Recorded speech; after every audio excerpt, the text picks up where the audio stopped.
La colección instantánea es una colección pensada para que sean libros muy breves, que se pueda leer en poco tiempo. Es dar una muestra, digamos, haciendo una analogía con la fotografía, como una Polaroid, de ahí el nombre de instantánea, de lo que estos autores están escribiendo en este momento o de lo que ellos han querido compartir. Como editor a lo mejor suena un poco falso, pero créanme que es sincero. Me gusta mucho el libro de Gabriela. Me parece que son cuentos redondos. No, uno termina muy satisfecho de las historias que se encuentra ahí. Es muy interesante la manera en que aborda al protagonista, pero bueno, ojalá se animen a llevarse el libro y conozcan el desenlace de esta historia. Pero bueno, esto de la plaqueta a mí me parece bien interesante porque me puedo imaginar a la gente leyendo casi caminando, ¿no? En el metro, hace unos minutos una compañera y amiga dijo que era un ensayo, yo casi me aterroricé, quiero decirlo públicamente, y me puse a temblar y pedí otra copa de vino porque dije, no, es un ensayo, es una muestra de trabajo. Bueno, es un living si ustedes quieren, pero sí tiene un valor importante en el sentido de la brevedad. Siempre te queda la duda, ¿no? De qué tanto alcanzaste ese ánimo lector, ¿no? Porque hay de lectores a lectores y mucho lo dice Humberto Eco en sus teorías, ¿no? Un lector modelo para mi obra, la mía, yo creo que es amplísimo, ¿no? Pero a lo mejor para Borges era más reducido, etc. Y así podríamos seguir con otros autores. Yo creo que un texto está terminado para el escritor cuando siente esa pulsación como que ya lo que dice está de más, cuando ya lo que dice está sobrado, como cuando comes y te llenas y ya no puedes comer más, ¿no?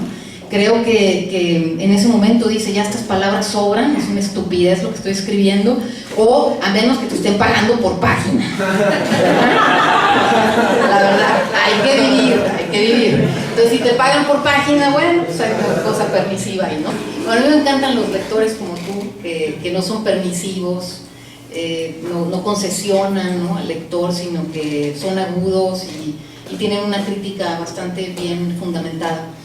Pues esos son los importantes, ¿no? Porque finalmente, como tú dijiste, es una prueba de juego, digo yo, porque es tu primera entrada con ese escritor y vas a ver si como ronca duele, ¿no?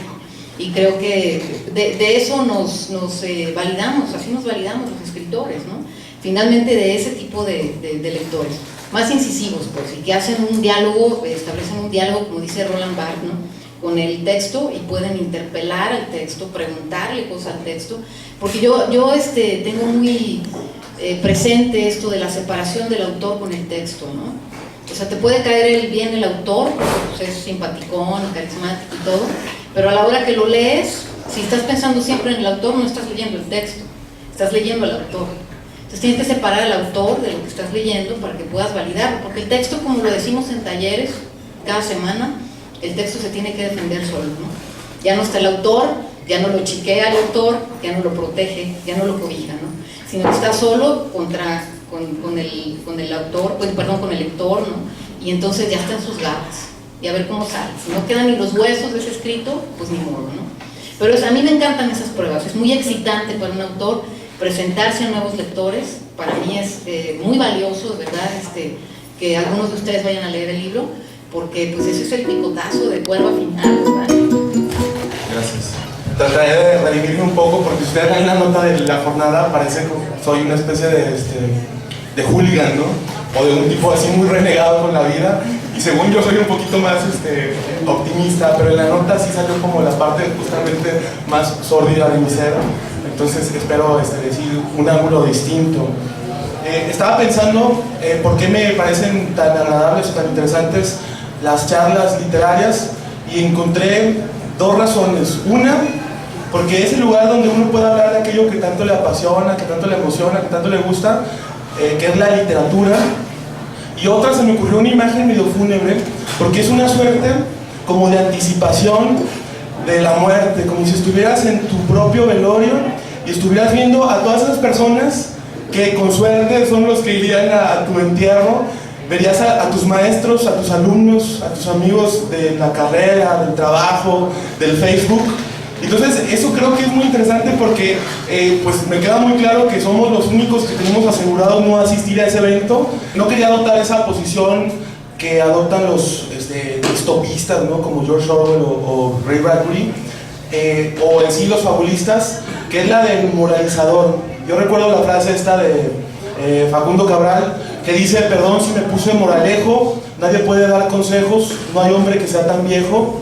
Esa frase me gusta porque en este libro que se llama Breviario del Vicio, bueno, están retratados un montón de personajes desde su ángulo más desfavorecedor, y eso hace parecer que quien los escribe estuviera juzgando, ¿no? Desde cierta altura, diciendo, mira, con una posición de entomólogo, como si estuviera viendo así una serie de bichos y diciendo soy mejor que todos ellos.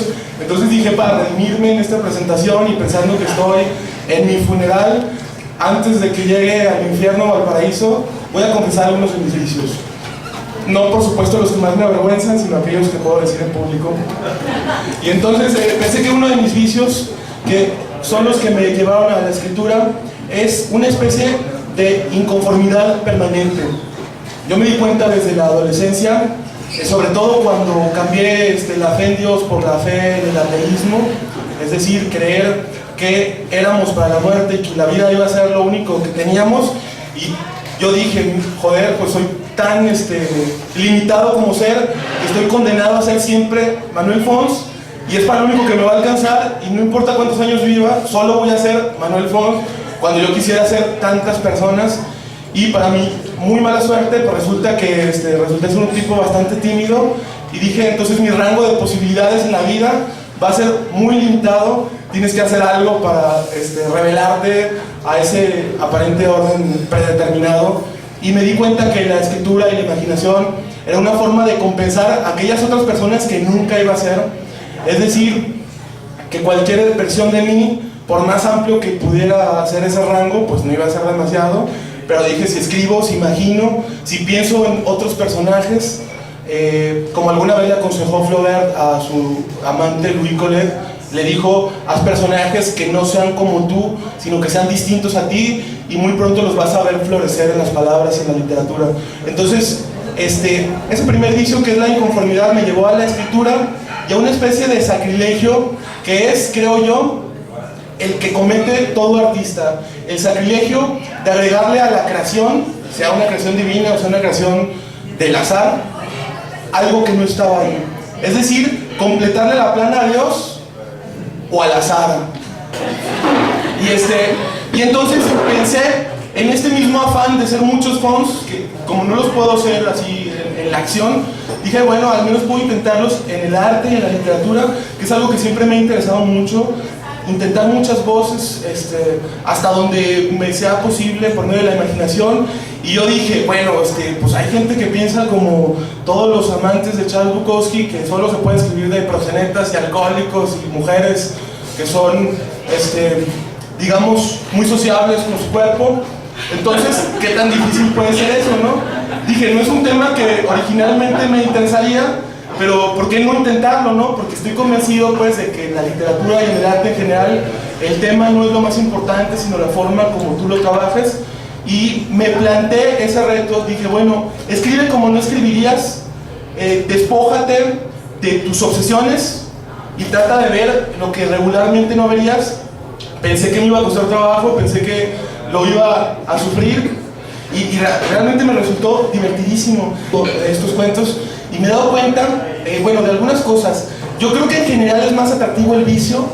En general nos intriga más, como comenté en el Facebook, la vida de un asesino que la de un santo, o el relato de una tortura que el de un beso, por decir algo. En general, pues, porque es un rasgo más humano. A mí me parece que las virtudes son como de los dioses. Por otra parte, eso lo he visto en todos los grupos sociales, es más común hablar de los vicios de los otros que de sus virtudes. ¿Por qué? Me pregunto, y yo pienso que tiene que ver con el hecho de la posición que ocupamos en la escala de los vicios, en la escala Richter de los vicios del 1 al 7. Si se trata de criticar al amigo, al vecino, al camarada, ahí sí me parece que todos lo ejercitan con singular eficacia.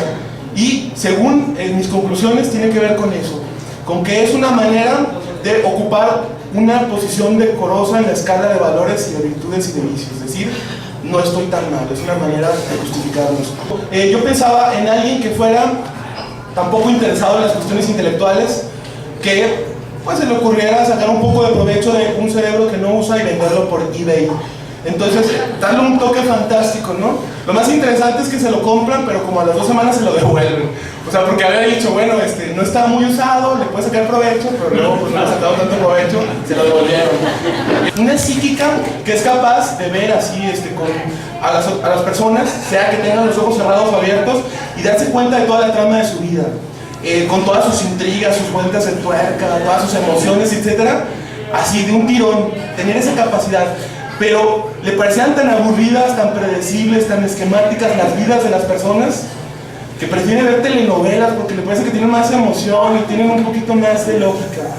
Que cuando uno escribe un libro o cuando uno crea una serie de personajes, es más o menos cuando estabas en la primaria o en la secundaria, te ibas de pinta y te la pasabas de maravilla y vivías miles de aventuras, etc. Yo recuerdo particularmente algún día que nos fuimos a las maquinitas allá a Showbiz Pizza y luego conseguimos esos palitos que le quitabas de las escobas, como nomás teníamos para jugar un videojuego y una sola vida. Ahí entra pues una vez más el asunto de jugar una sola vida. Pues nosotros o le echábamos fichitas metálicas o le picábamos con el palito, y de repente en el juego de Robocop, que se supone que ibas a perder en la primera misión y se iban a acabar todas tus posibilidades existenciales en el videojuego, pues con esas triquiñuelas pues resulta que puedas vivir 100 vidas. Y entonces pues era toda una aventura gracias a que habías tomado la decisión de romper el curso de tu vida diaria en la escuela, hacerte la pinta. Y al día siguiente, esa parte me parece fascinante, que tú le preguntabas a los demás de qué me perdí, y era nada, era absolutamente nada, porque era la misma rutina de todos los días, el mismo maestro que te iba a aburrir, los mismos ladrillos que contabas para pasar el tiempo de que llegara el receso, y etc. En cambio, tú le habías sacado provecho a ese día, habías tomado un atajo, habías burlado, habías hecho trampa al esquema que te había puesto la existencia.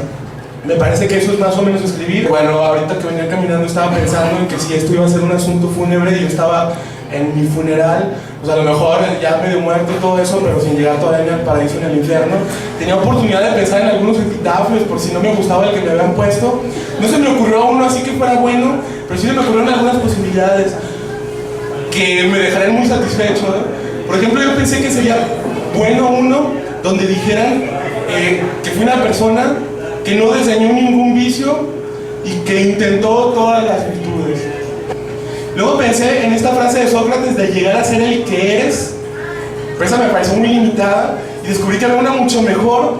Yo quisiera decirles que es de Schopenhauer o de Wittgenstein para escucharme muy refinado, pero la verdad es que la mejor frase que he escuchado es de Johann Sebastian, cuando dice: soy el que quiero ser amigo de todos, ranchero hasta los codos y esas cosas, pero nada más si se quedan con el soy lo que quiero ser. A mí me parece fascinante porque es un proyecto de vida, es algo a lo que le podrás dedicar toda tu existencia, a intentar ser lo que quieres, que me parece que es una lucha en la que estamos todos y es una lucha pues que hace que valga la pena esta trama que estamos viviendo. Bueno, eso es lo que tengo que decir. Gracias.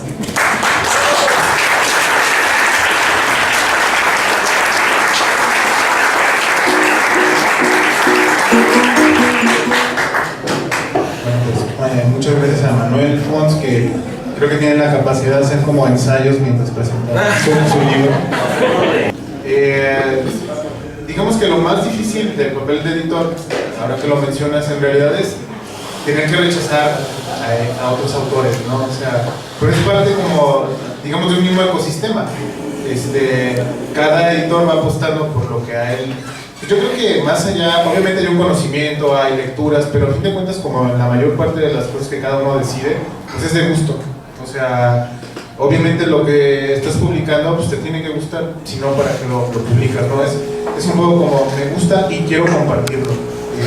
Los materiales en algunas ciudades, pero bueno, creo que lo tratamos de compensar a través de las redes sociales, ¿no? Entonces, en ese sentido, aprovechamos, no estamos peleados con la tecnología y, por ejemplo, la venta en línea nos ha acercado a a posibles lectores no solo de Guadalajara, sino de otros lados. Y por otro lado, preferimos distribuir en lugares como Palíndromo, que tiene un espacio de librería, y en similares, donde realmente es otro concepto que se maneja.